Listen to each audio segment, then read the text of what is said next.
government immunity, y'all. And you want to know why he got immunity? Because he gave them. So one of the findings that he gave to the U.S., to grant him immunity, a lot of people suspect to be the fact that we know human beings are made up of 70% water.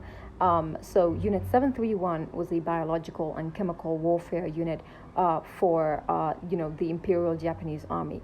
And one of the things that they would do was that they would measure somebody before and after they put them through these experimentations, which is really brutal, really the inhumanity that they did to these people to find out the experiments was just out of this world. So they would basically take a person and then they would dry them.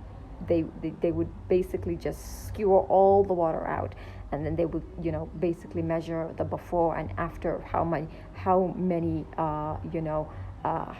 kilograms they weighed, and that's essentially how they found out that human beings are made of 70% water. Some people say that it is not exactly accurate. However, there's a lot of things that kind of lead you to that kind of conclusion, because the time we found out that human beings are made up of 70% water was around the 1940s, and the war of resistance against Japanese army happened from 1931 to 1945. And as a result, it is a natural conclusion for most to assume that it's because of this inhumane acts of Unit 731.